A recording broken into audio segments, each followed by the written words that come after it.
to where Death Holler brought us. Season 3, Slash or Pass.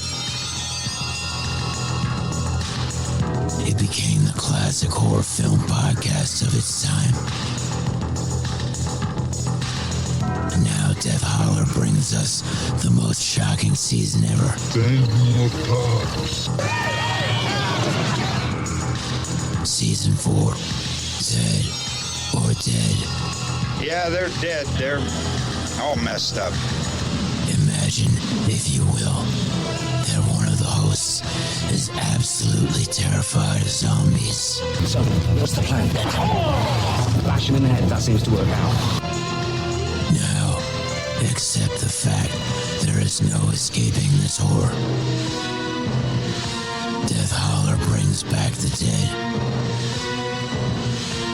Remember, when you're in Death Holler, listener discretion is advised. With hospitality like this, you'll never want to leave.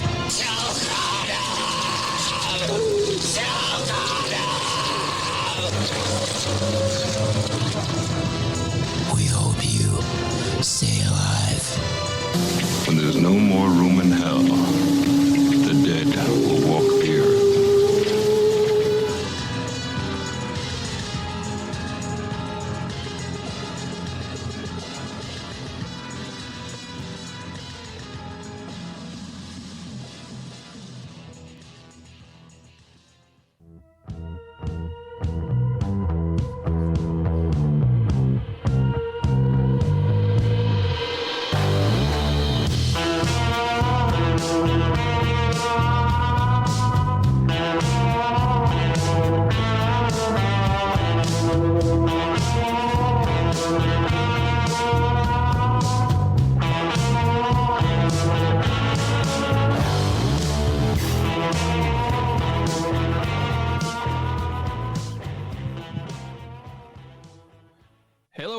Welcome back to Death Holler. I am your host and Omega Man, the Reverend Dr. Death, and joining me in this sojourn into the apocalypse is the legend herself, Llareyna.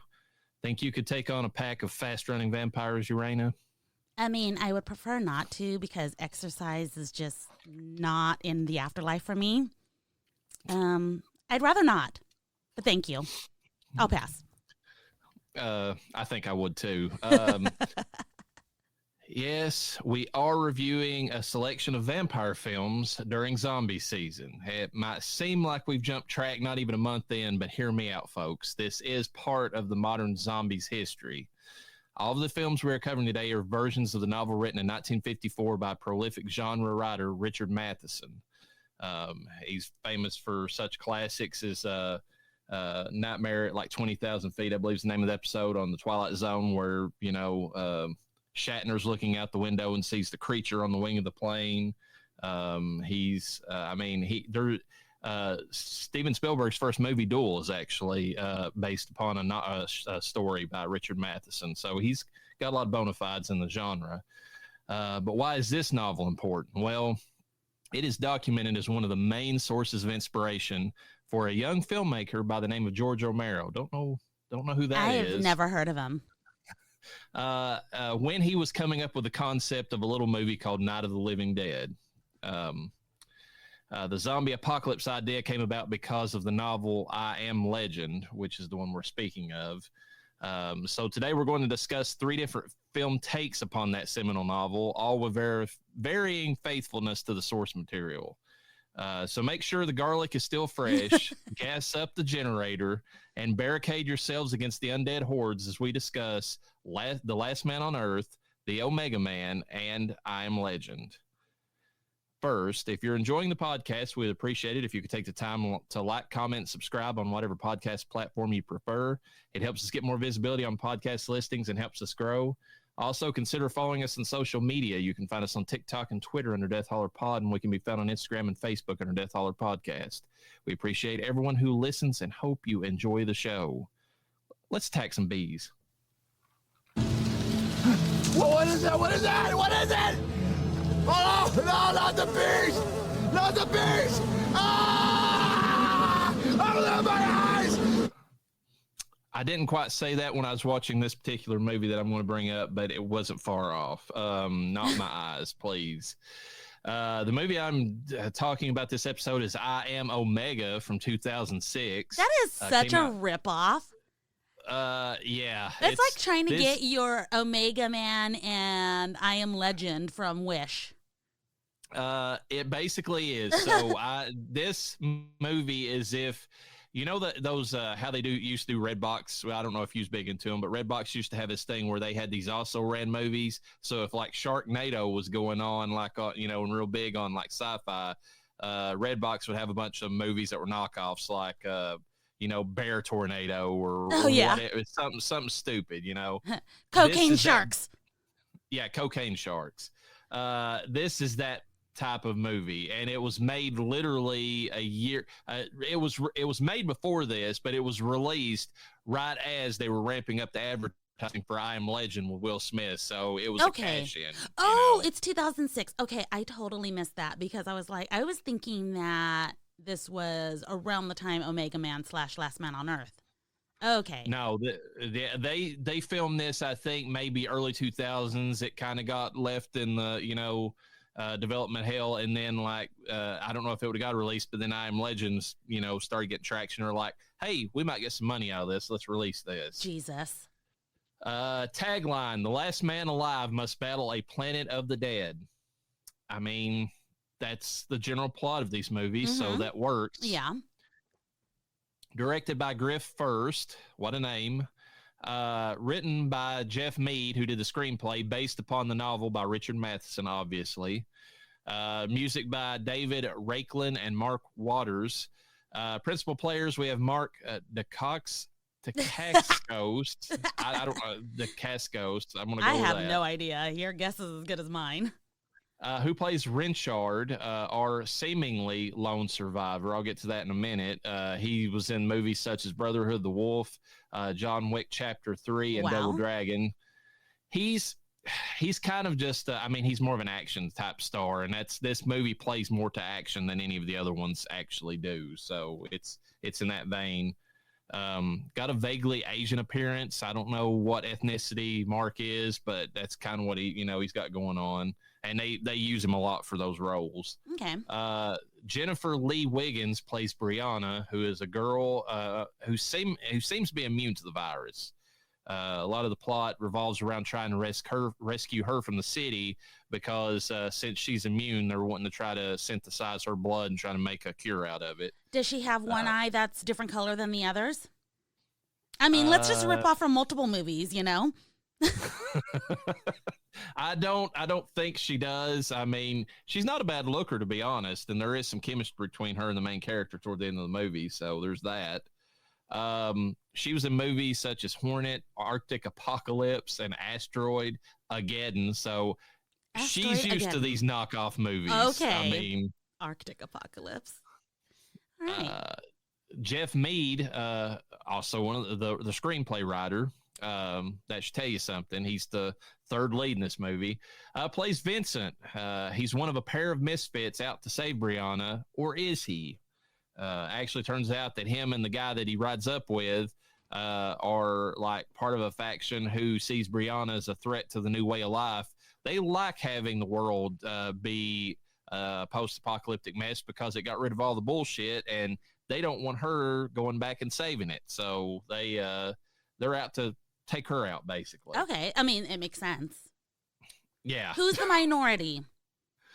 That's all I'm saying. He was in Four Horsemen, The Apocalypse, Resident Evil Extinction, and Asteroid Ageddon. So he's got some links there with Jennifer Wiggins. That's probably why she did this. And strangely, he was in Fast Five. So he's been in some, these are bits parts, obviously, but he's been in some higher level stuff. Ryan Lloyd plays Mike, who's the other misfit. The only thing I ever saw of interest on his IMDb was Night of the Hell Hamsters.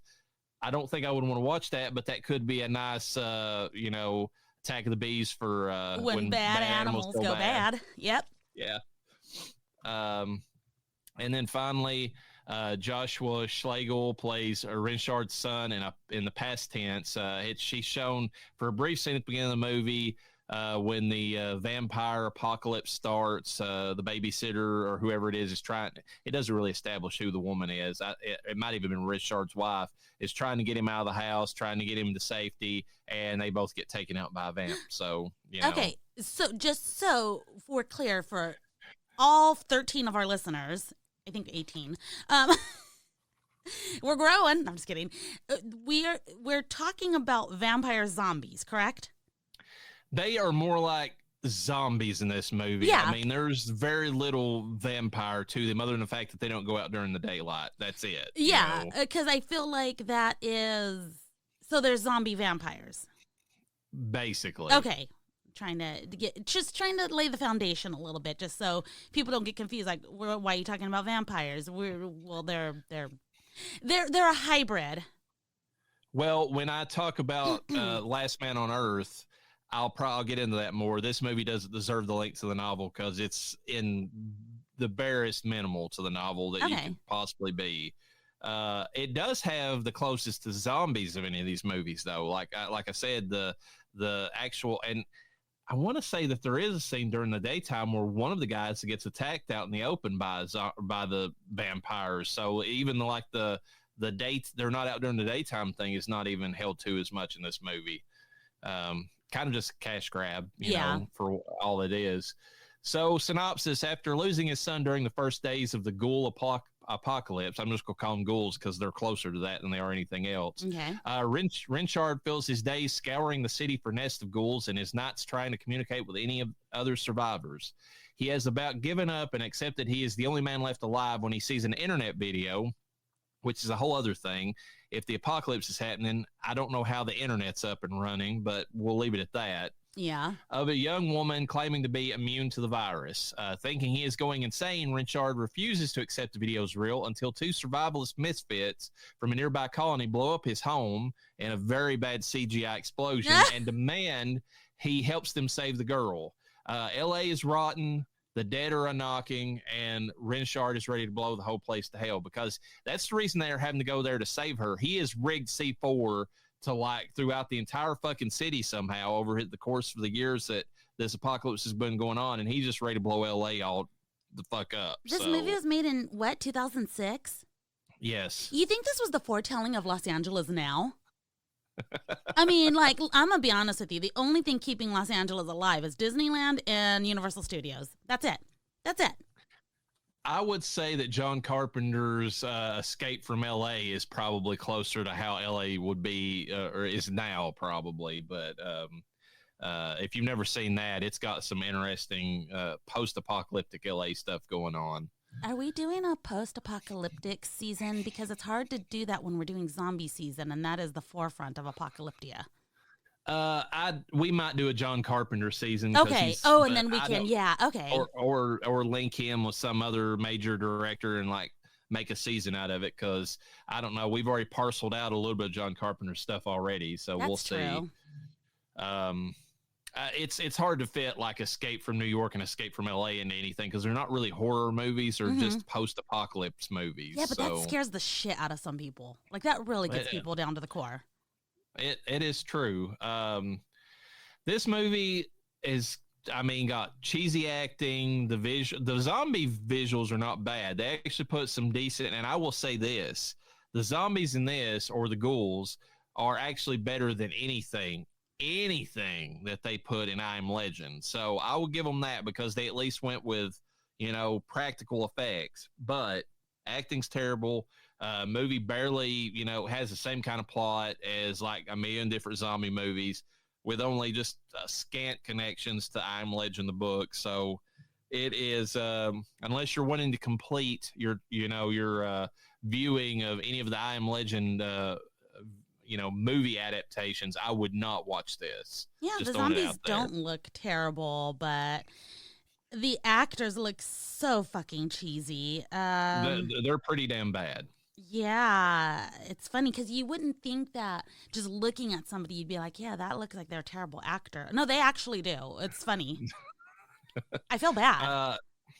And it has all, it has all the markings of one of these knockoff movies that are cash grabs. The CGI is just bad. You got the hot babe with decent knockers.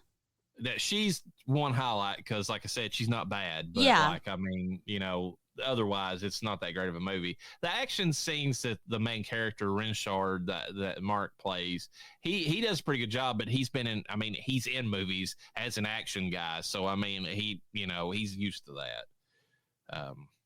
Nick Cage rating on this one, I'm going to give it sympathy for the devil. It has some interesting scenes, but it's straight to video, forgettable nothingness. Just kind of out there in the ether. I would say that makes for a perfect Attack of the Bees.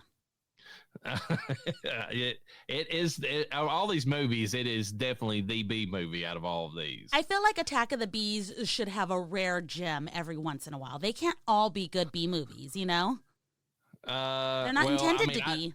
I don't try to make them good B movies. Yeah, that's just that, I don't hate a lot of B movies. I'll give them some kind of benefit, but this one just kind of had me looking at my phone most of the movies. Oh, dirty. All right, on to our first movie of the evening, The Last Man on Earth from 1964. Tagline, and this is a long one, so stay with me. Oh, Jesus. By night, they leave their graves, crawling, shambling through empty streets, whimpering, pleading, begging for his blood. Jesus. I mean, okay. That's not even a tagline. That's a movie synopsis. I know sometimes you get taglines that are, pithy and to the point, and they're actually pretty good. And others, it's like, okay, dude, you just described the entire movie. What are you trying to do here? Are there other taglines that were used later? Like, do you know how sometimes you have extra taglines that were? I've got some others. Okay. There. I don't want to discuss them yet because I was going to be like, if there were no other taglines, what would you have used as a tagline? We can ponder that later. Yeah. Directed by Ubaldo Regana, the Italian version, and Sidney Salco, the U.S. version. Okay. Written by Richard Matheson. He actually wrote this, the screenplay, but he decided after he saw the first initial viewings that he was embarrassed by it. So he changed it. He said, can I take my name off this movie? And they're like, well, you can, but then you won't get any money off of it. And he looked and he's like, yeah, my family could, use the money. He's like, okay, make my name Logan Swanson. So when you see Logan Swanson as the screenplay writer, that's actually Richard Matheson who wrote the book. So okay. Wow. I'm okay. You know what? I'll get into why that shocks me later, but go ahead. I will get into it too because I think that he is overly critical of this movie, but we'll get into that. William F. Leicester wrote the screenplay officially, other than Logan Swanson, and then obviously it was based on Richard Matheson's novel. Furio Monetti and Ubaldo Regana did the screenplay for the Italian version because it was released in both countries. Music by Paul Sawtelle and Burt Schefter. I don't have a budget or box office because when I tried looking that up, nobody really had the numbers for this movie, like either domestically or international. And it was the weirdest thing. Like they kind of guessed at some of the budgets, but they didn't really they didn't definitively give anything for it. So yeah, I was kind of surprised by that. I assume that it was a bomb, or if it did anything, standard drive-in, it just coasted along, didn't really make a lot of money, because this movie really found its footing as a cult favorite like years later, as people like watched it and said, that's actually a pretty fucking good movie, and then kind of gravitated toward it. Principal players, we have Vincent Price playing Dr. Robert Morgan. Yeah, he's not famous at all. He's the survivor and virologist of the movie, main protagonist. Changed the name, oddly, from Robert Neville in the novel, which was later picked up in the other versions, to Robert Morgan. I don't understand that part of it, but obviously Vincent Price is known for The House on Haunted Hill, the Thriller voiceover that's so, famous, The Fly from 1958, House of Wax from 1953. All horror movies have been remade since then. Twice Told Tales, Tomb of Ligeia, The Pit and the Pendulum, The Mask of the Red Death, etc. Did a lot of Poe stuff back in the day for Roger Corman. Franca Batoya played Ruth Collins. She's one of the new breed. the vampires who can actually walk during the daytime. Giacomo Rossi Stewart plays Ben Cortman, who is a former co-worker of Robert's, turned into a vampire who is exclusively out to take Robert out after he dies and comes back. It's like that's his whole undead mission. Emma Daniele plays Virginia Morgan, who is Robert's wife, lost to the plague that hit. Christy Cortland plays Kathy Morgan, Robert's daughter, who was also lost to the plague. And Umberto Rajo plays Dr. Mercer, who is the former lead virologist who Robert Morgan was working under. Synopsis: Robert Morgan is the last man on Earth. Everyone around him has succumbed to a plague that causes light sensitivity, followed shortly thereafter by blindness and then death. Well, they're mostly dead.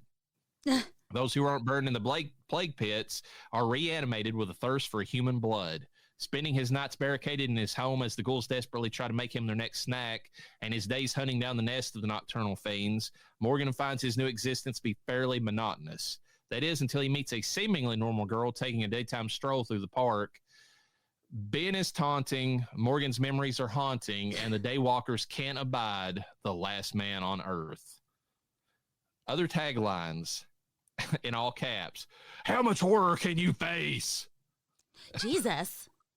Where lifeless hands reach out for warmth of human flesh, where terror walks on tiptoe begging for the blood of the last man on Earth. Wait, that was a tagline? The whole thing. Whole. How much horror can you face would have been, you could have done good with that. You could have stopped there.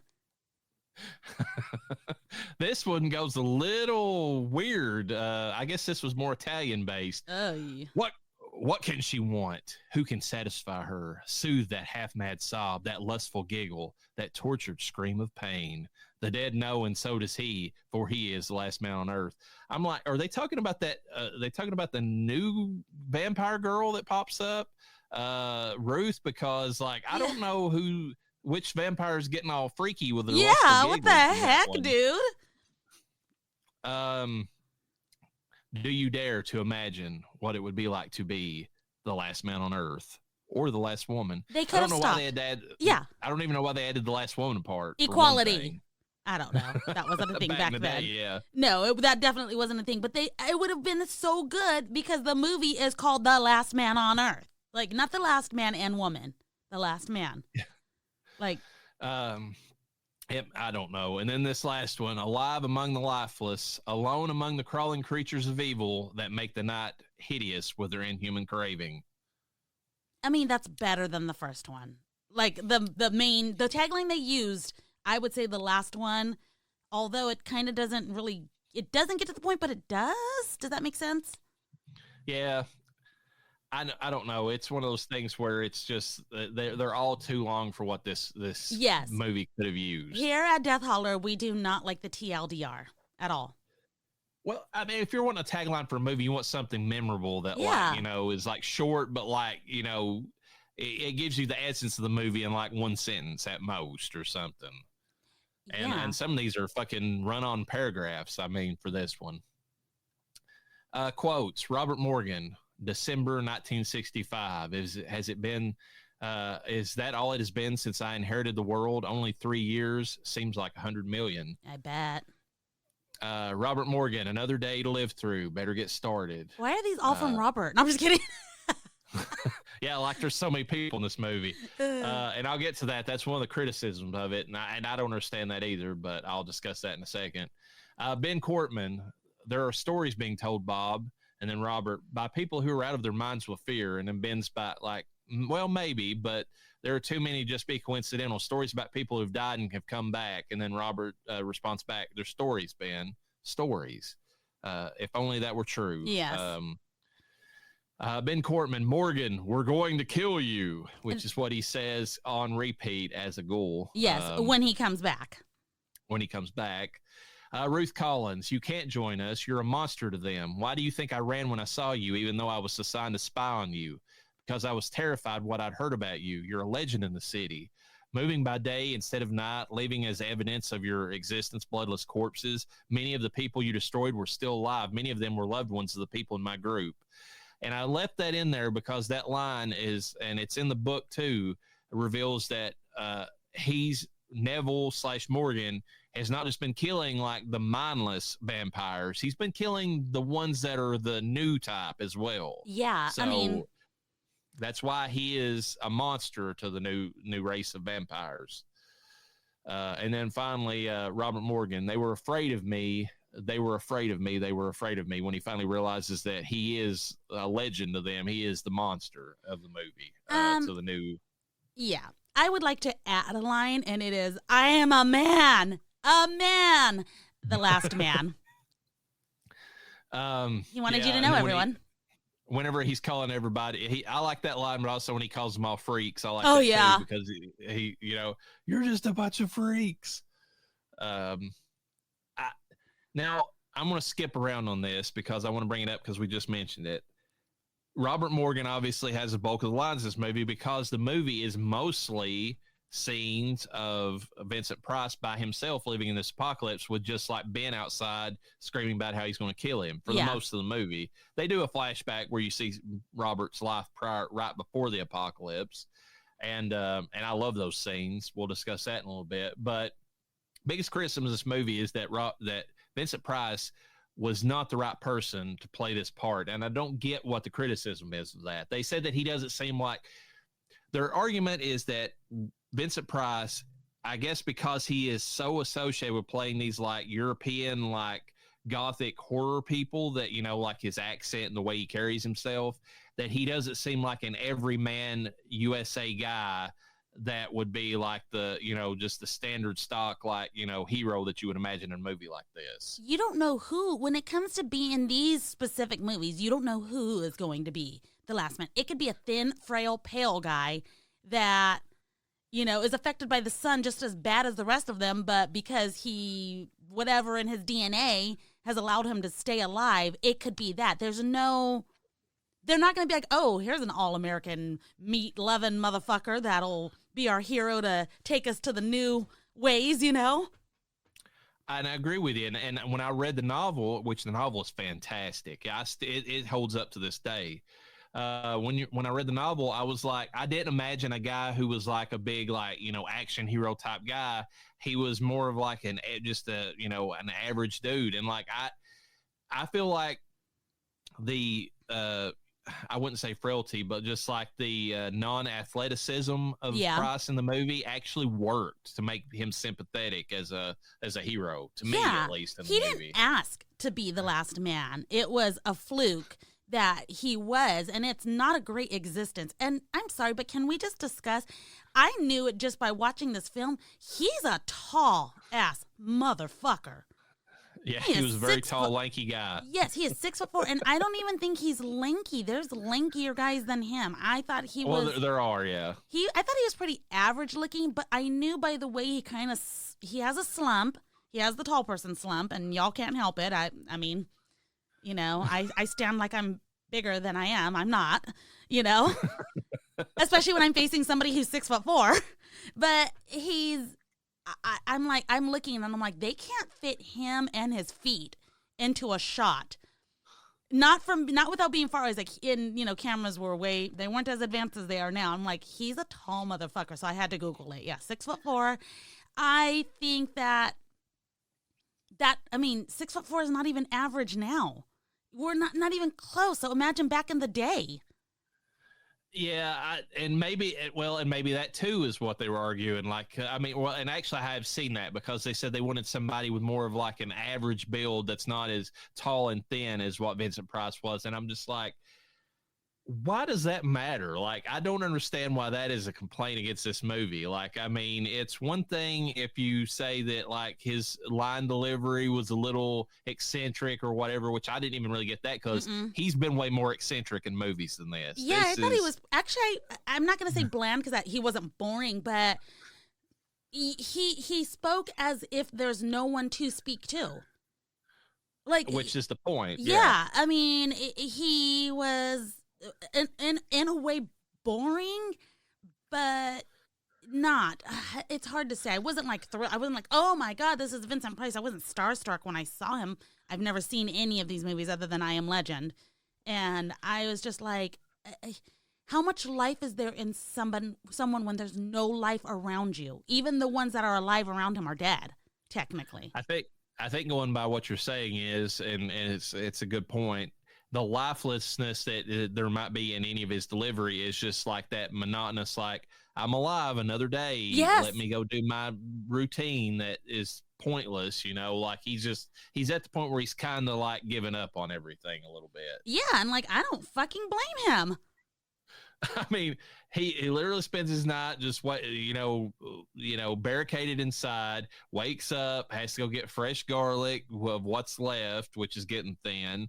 He has to go and he has to, like, whatever bodies of the zombies that are, / vampires outside overnight have died because they feed upon one another whenever they can't get fresh blood. He collects them up, takes them to the plague pits, and then tries to make it home by night so that he can, do it all over again. That's not an existence, Yeah. That's, I mean, he is trying to clear out the city. He's got a goal, but like, it's only like a half-hearted one. I mean, it's really just like, I'm the only person around, and he does get on the radio and try to contact other people, but there is nobody answering him at all. At this point, Vincent Price is the equivalent of a young child being told, go out and play, find something to do, get a hobby. He's trying, but he's tired of it. Nobody wants to play with him. The hobbies are all the same. Nothing new is coming out. There's no good movies in the theater. That's true. There's a few of these movies that really scenes in all these movies that really sell the apocalyptic feeling, but I feel like this one really has it going on with like the shots of like the empty streets, especially whenever it's like it's more closed in on him through most of the apocalypse part of it. Yeah. But the pre-apocalypse is set up in this movie way better than it is in all the other ones. Like, to me, I mean, because you get to spend some time with him as like they're hearing about this European plague that's rolling in, and like people are slowly, like, you can see his life, like he's got next door neighbors who are having their like dead loved ones carted off by the military. Yeah. You see him lose his daughter. You see him at work trying to come up with a cure for the disease, and like it's and basically every day he comes to work, there's less and less people there, to the point that he's literally the last one that's come in at all to even try to do anything on it. I feel like this sells the whole apocalyptic feeling way better than some of the later films in the series. To me, I don't know how you felt about it, but I would say that with him, you saw from the beginning of the film that he had the tenacity to be the last man, even though he didn't intend to. And it goes into some of the scenes that you've brought up, because while he just didn't give up, even when he knew it was over. Like, he knew his wife was sick. He knew his daughter was sick. He knew their end was coming, but he's like, let me just do my daily thing. And if I do this, he was working on a cure, I can help you guys. I can help you. You just have to be patient and live, etc. All that stuff he's trying. And then even when he goes into work, his boss is like, no one else is coming in today. Like, they had all given up. People were just giving up left and right. And he is hoping for a miracle. He's hoping to find the miracle. He's hoping it already exists, And he even goes to Ben, who is called out for the day, and sees that he's sick. And Ben's just like, it's over. We're fucked, One thing that struck me as really creepy, and only because we've lived through this now, is the scene where his wife is talking about his daughter, and how she's got the virus, and how she's going to take the daughter to the doctor. And he begs with her. He's like, you do not do this. If you take her to the doctor, they will tell the military, and she will be in the plague pit. And after 2020 and seeing what they did to some people who got COVID, that's actually, it happened. Yeah. In some cases. It really did. China, it was wild. They literally had bodies covered in sheets in the street. It was like, legit like the plague. And I know that, like, you can just extrapolate what happened from the Black Plague to, future ones, because humans we repeat stuff, and we have repeated the same things over and over again. It's just odd seeing a movie like this that was made in the 60s kind of have some of the hints of COVID, even before. Oh my God. Several it ever of hit. these movies, honestly. Yeah. Visually, this isn't the most striking of any of these No. movies, but I actually enjoy the look of the ghouls in this because they look a lot. And George Romero could say what he wants because this came out shortly before his movie. They look a lot like Night of the Living Dead ghouls. They look a lot like them. Yeah, it's they were zombies. There's zombies that could bite you and turn you into a vampire zombie. Garlic also is not your friend in this movie. No. The mirror thing they were able to get around a little bit, but I mean, just the way they moved, how slow they were, it's got a very zombie apocalypse feel to it. I mean, you can throw out the vampire thing. They were about as far from any kind of standard vampires as you can imagine. Yeah. And actually, that's one of the things that Matheson hated about the movie was if you read the book, in the book, they're very agile. He made them very much like the old school vampires. They could climb, they could, get into places they shouldn't. Because of their supernatural, strengths and stuff. This movie slowed them down, made them more like zombies, which they, actually, foretold the coming of in just a few years' time or whatever. So, story. This is the closest to the book of all these movies, and it's my favorite because of it. I mean, now I know Richard Matheson was ashamed of it and when his name taken off of it, but to this day, I don't understand why, because this is as close as they have ever come to making that book into a movie. It deviates in a lot of places, but it's got the ascent, and it even shows the before times and the after times way better than any of the movies that were filmed after this. Yeah.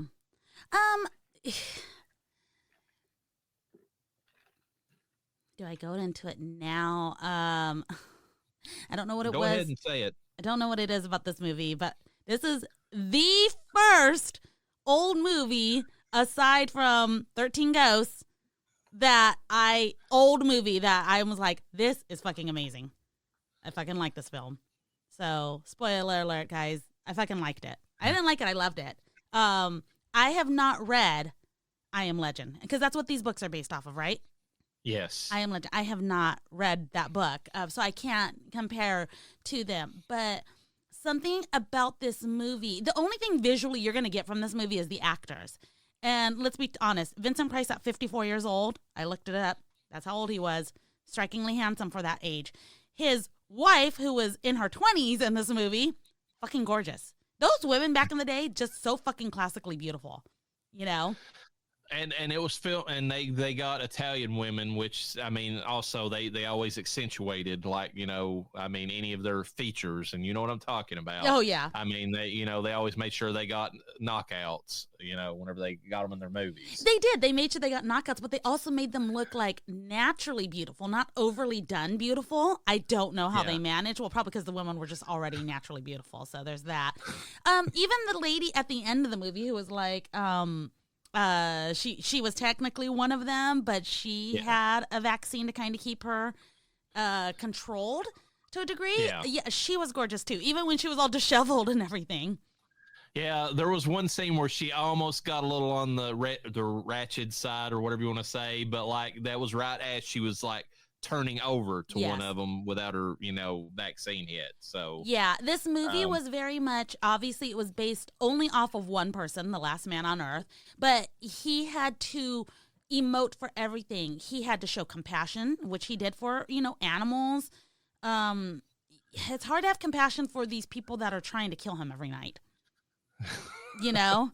And he doesn't have compassion for them because he sees them as just he sees it as they're suffering and he needs to put them out of their misery. That's where he's coming from with all that. Yeah, that's true. He's working on it, and he has to show anger. He has to show, desperation. I don't think he showed desperation very well though. Like when he's chasing the girls, like, "Oh wait, I want to talk to you." It was just that old classic time of, they only do so much. Now they're more dramatic about it. Yeah. One thing that comes across in this that a little bit, but not as much as in the book, is the fact that the one reason he could have killed Ben his next door neighbor, which goes by a different name in the book, but it's still, you know, the same type of character. He could have killed that character long ago. Like, that character is easily killed, but the reason he doesn't is because there's like almost a sadomasochistic thing about it. It's like, that's his one connection to the past. So like it's like almost, it's a reminder of what he lost, but at the same time, it's nostalgic. So that's the reason he doesn't kill Ben, even though Ben's like the biggest pain in his ass. You know, it's like every night. It's because it's like, okay, that still reminds me that I, you know, of where I came from. So that's, you know, it's almost like a little bit of a, you know, him just, it's like an inner pain that he's just allowing himself to feel every night, to feel something, because, you know, he doesn't have anything anymore to really go on. Technically, he could talk to Ben. Just saying. He could, but like Ben's just all like, since, I mean, and they did a good job of, you know, bringing this over a little bit from the book too.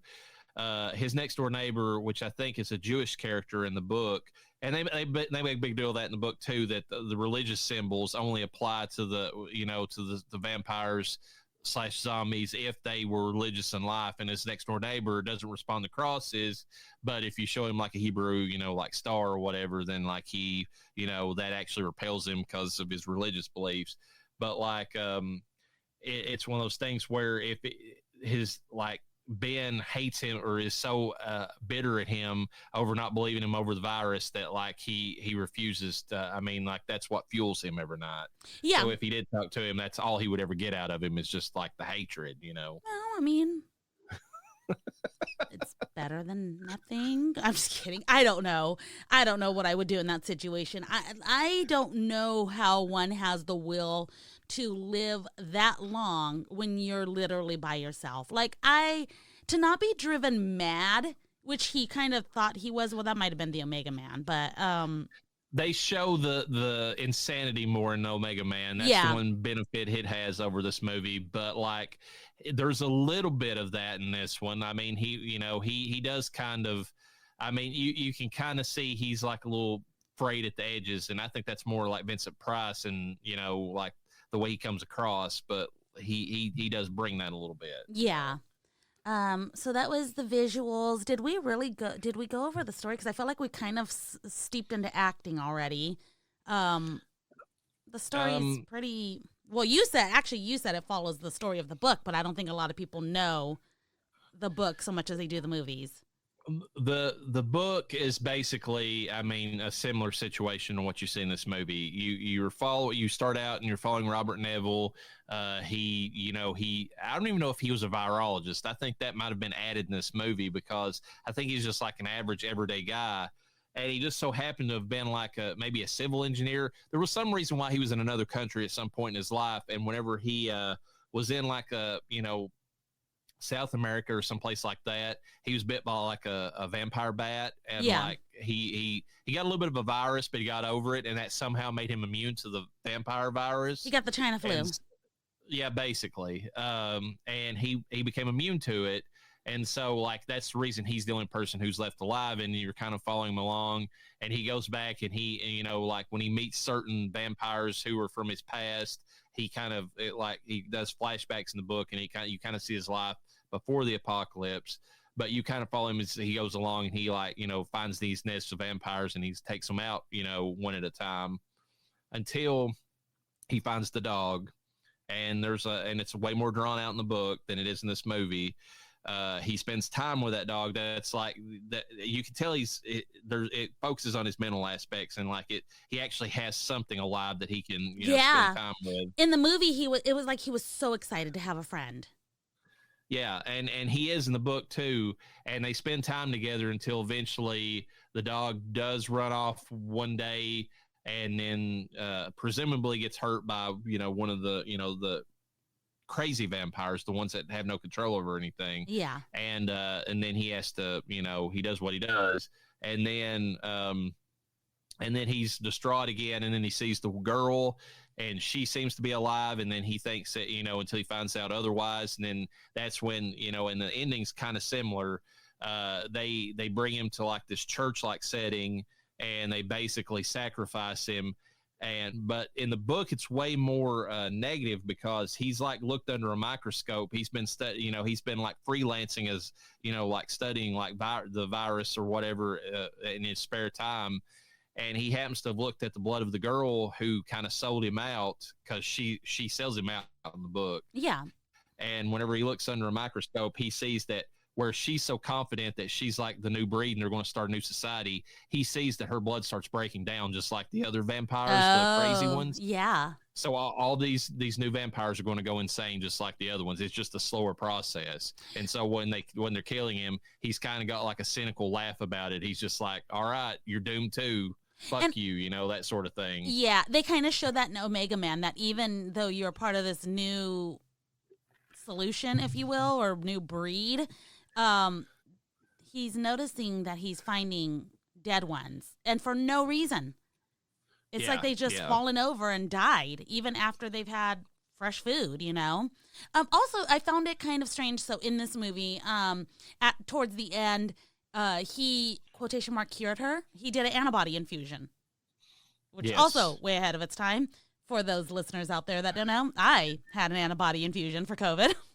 Never had the vaccine though, and it works. Just so I am living proof that it worked. But anyways, she had an antibody infusion, and she gets bit by, what's his name, Ben?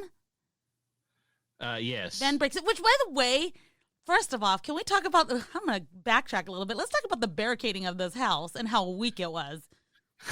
And night after night, a horde. It's like a neighborhood of hordes. It's not like it's not like the entire city coming after him, but it's like a neighborhood. Every night they're coming after him, and they can see in his windows. They can antagonize him. They can talk to him.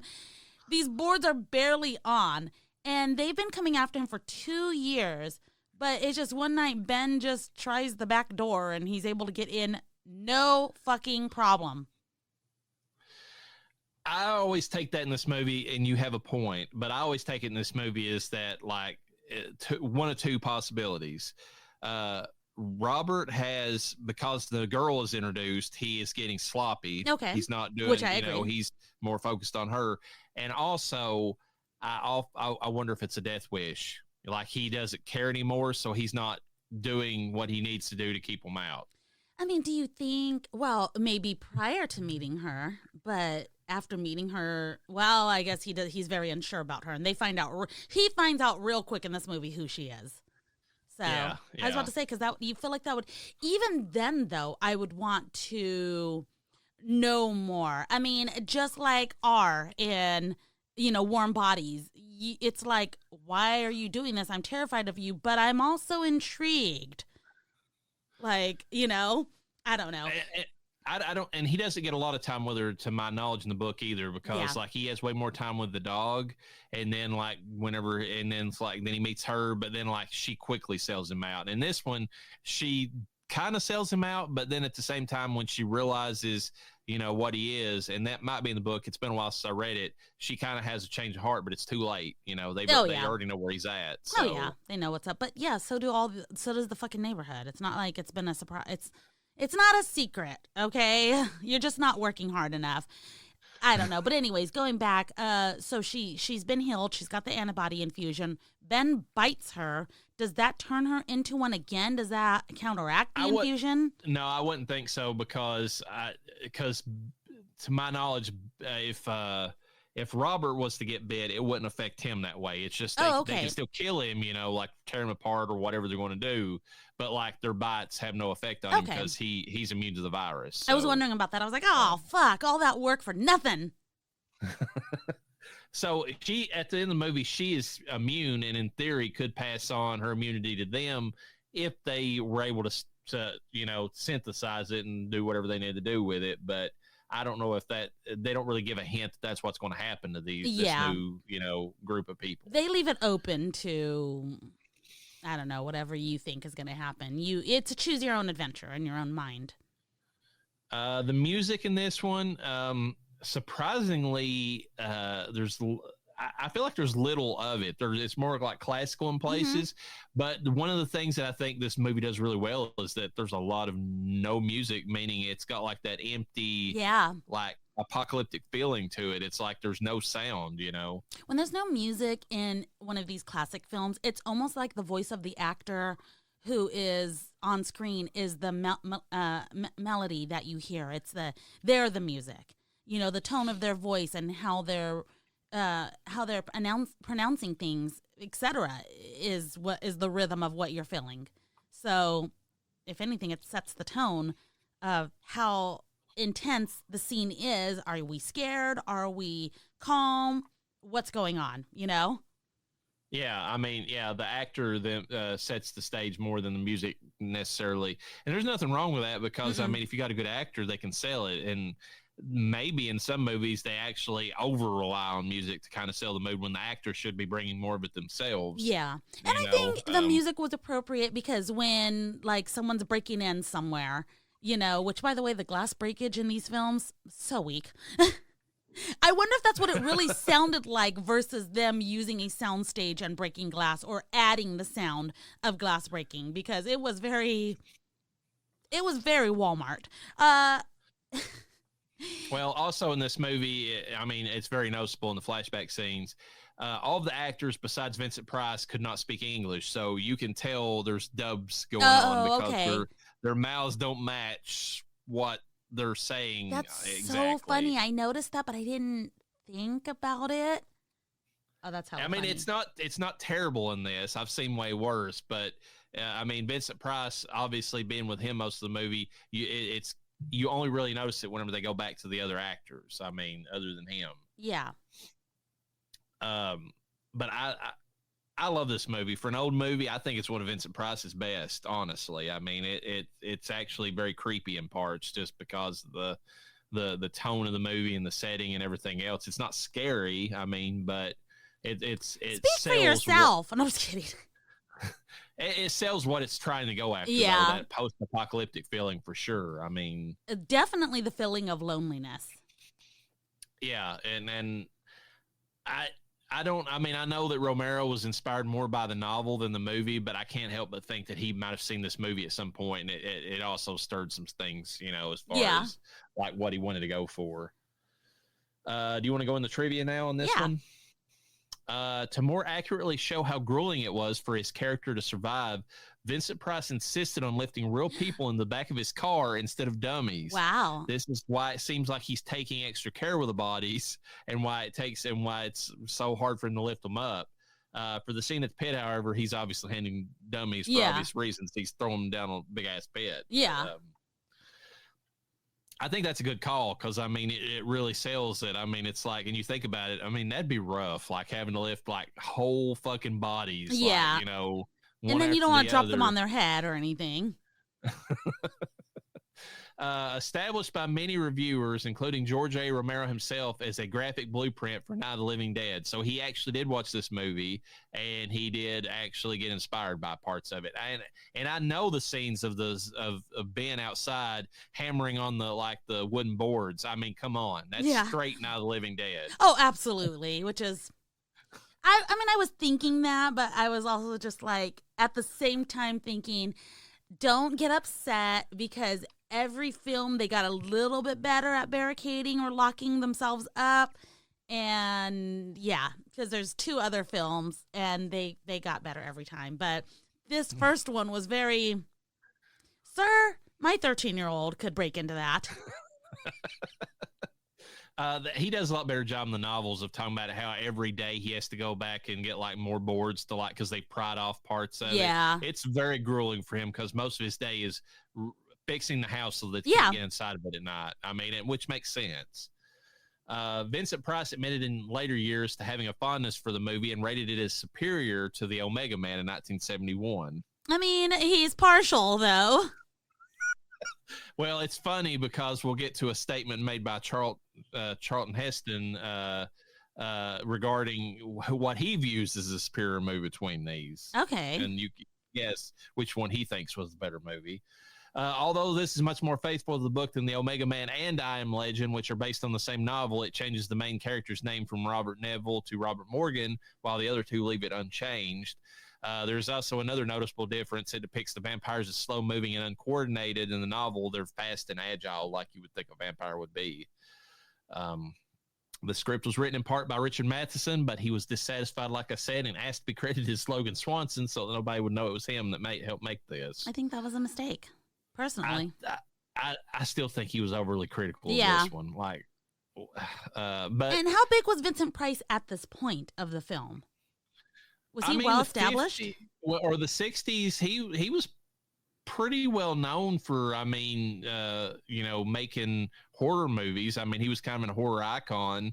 I don't know, but like I said, he was mostly known for being the Gothic, movies or whatever, the Edgar Allan Poe style movies. It's hard because we're looking at Vincent Price in a different way. We're looking at him as a national treasure that he is, and then we're looking at him in this film. We're like, what are you talking about? You had a national treasure, but they didn't know that at the time.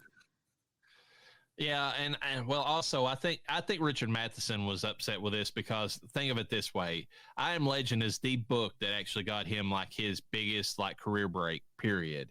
So he was very partial to the book. He was very partial to like how it looked in his mind, and I guarantee, just like Stephen King with The Shining, even though Stanley Kubrick did deliberately fuck with King on that one, so there's some reasons why he was pissed off.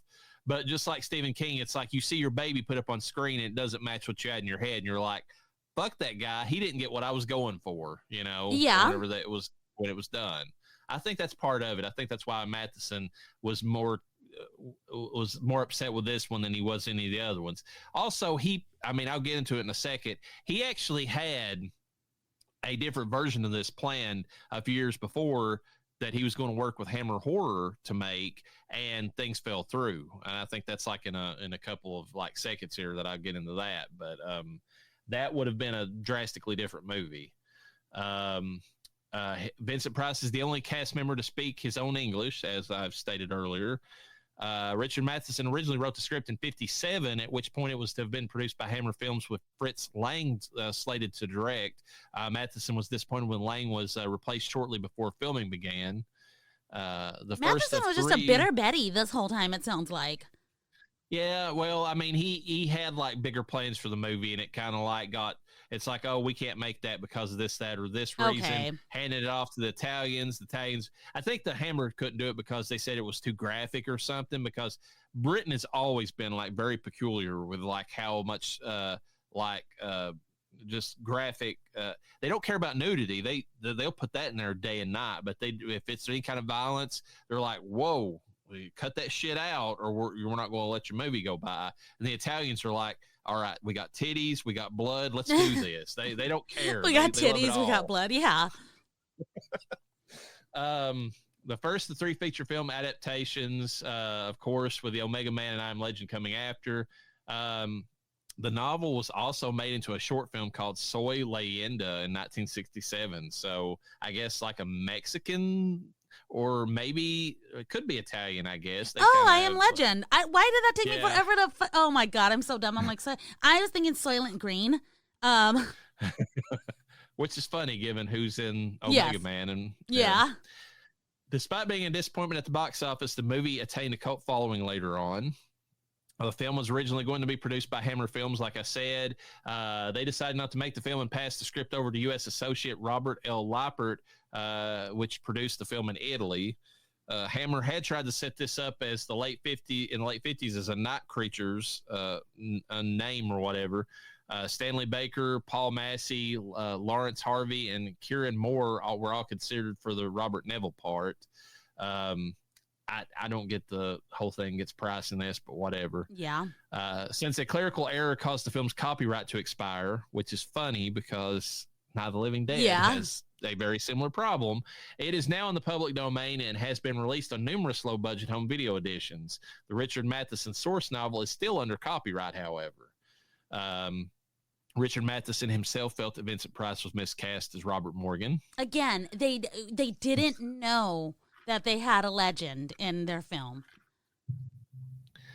I just think I think he was very tied to the novel, and he had a certain image of who he wanted to play the part, and he couldn't let it go. He absolutely couldn't. And I mean, like, I get it. It's his baby. You did mention that, but man, like, I wonder, do we know if in the future he came to realize how lucky he was to have Vincent Price? I don't think he ever went back and gave this movie any credit whatsoever at all, like later on. And it's sad because, and we even covered one of Richard Matheson's movies already, The Legend of Hell House or whatever. I think when we covered it in Ghost Season, I mean, he's had he's had a lot of movie adaptations of his work, but this is one of his like low points because that book meant more to him than most of his other stuff, apparently. The movie takes place in 1968, even though it came out in 64, so it was set in the future from the time that it was released. Kind of, I guess, to give people more of like, this could happen, like vibe or whatever. And Charlton Heston, here we go, viewed this film before proceeding with a remake of The Omega Man, and he described this version as incredibly botched, totally unfrightening, ill-acted, sloppily written, and photographs. So Charlton Heston was a major bitch about this movie. So my God. he described The Last Man as this, not Omega Man. He described this, not the last. He thought the Omega Man was great, And because for a minute there, I thought you were describing Omega Man. And another spoiler alert, just so we're clear, I liked Omega Man. I just think one's better than the other, and I don't think it was Omega Man. I agree with you on both accounts. I like both movies, but I think that this movie is the superior version of this. Of this story. And it's not because of Vincent Price. Now, dumb moment here. Everyone's going to be like, Raina, what the fuck is wrong with you? I was like, this guy looks like Vincent Price. So I wasn't sold on the movie because it was like Vincent Price. Like, I was like, oh, this bro looks like Vincent Price. Because, again, I started this film at work on a not as busy day, a very light day, so I can kind of fill the time. And I got to watch a good chunk of it. And then I realized this movie is actually pretty good. We're going to watch the rest of this at home. So that's what I did. And clearly at that point, I was like, oh, well, this is Vincent Price. How did I not know by the voice? Although I'm sure there's certain voice acting he's done that he's a little more dramatic with his voice. I'm surprised he didn't do Haunted Mansion, honestly. He was not the Vincent Price dramatic that he was when he did the Thriller rap. I mean, it was night and day difference between, the two. That's what I'm saying. Like, you can't use that. Well, Vincent Price always said this, he was kind of a weird sounding individual. It's like he wasn't. I mean, in this movie, he was about as plain Jane as he ever got. Like, I mean, he was way more dramatic in most of his other, roles as, any of the Poe films that he did. Yeah. So anyways, anything that you want to say about this movie before we call it quits on this part of the episode and bring it back up again and the Omega Man and I Am Legend next episode? Yeah, I just want to reiterate how surprised I was that I liked a black and white film. I maybe have a handful of black and white films that I like. I'll tell you, I remember liking this when I saw it, and when rewatching it, I enjoyed the whole thing all the way through again. Wasn't even tempted to look at my phone. I'm like, I like this movie. I really do. The fact that it was okay, because when I was at work and I was like, oh no, I need to watch this at home, that 18-minute drive home was torture. I was wanting to know what was happening in the film. And I was genuinely surprised in the film at how intrigued I was by everything. Like, I wasn't scared by the zombies or anything, but there was definitely some exciting parts, if you will, that get you excited and yikes, that was kind of scary. Or, oh my God, they're coming. Things like that. Or hey, there's a person. Or hey, there's a dog. So many different emotions were felt in this film. And I was like, holy crap, I'm liking this old ass film. Yeah, to me, it's just, like I said, I think it captures that lonely post-apocalyptic feeling way better than many movies that try to replicate it. It's got that vibe to it, and that's what, and just the way that they set up, like I said, the flashback scenes just help it so much, in my opinion, because you see society breaking down in this movie, which is. This predates Night of the Living Dead. This is the first, really movie this is the first movie that really does that, where you see society breaking down and a little bit at a time, all the stuff that we've become used to in modern living, even though this was in the 60s, not too far off. It's just going by the wayside because, in this case, a virus is, wiping everybody out, which after COVID, has a whole other meaning behind it. But yeah, I'm glad you dug it because I really like this one. And it's the spoiler alert for going forward. It's the closest to the book, and it's my favorite of the three. Before I get to the other ones. What was I gonna say about? I'm not saying that I don't like parts of the other ones. I really do. But I'm sure the overall package. We'll get into that. But did you think I was gonna like this film? I know you're always hopeful that I'm gonna like a film, or are you pretty much resigned to the fact that she's not gonna like an old film? I was watching it and I was like, I was really worried because especially with the zombies being like we said so slow and everything like that. I'm like, this is probably going to be too cheesy for her. I don't think she'll like this. Never think that about the zombies, because the slow ones scare me just as bad as the fast ones. The fast ones I'm like, fuck you, you don't exist. But the slow ones, I feel like they just suddenly there. And they get you, and you're done. You're fucking done. And I can't handle it. My heart can't handle it at all. Well, we're going to be talking about zombies that can form whole soliloquies in the next movie. So join us then for Omega Man. And with that, peace be with you. And with your spirit.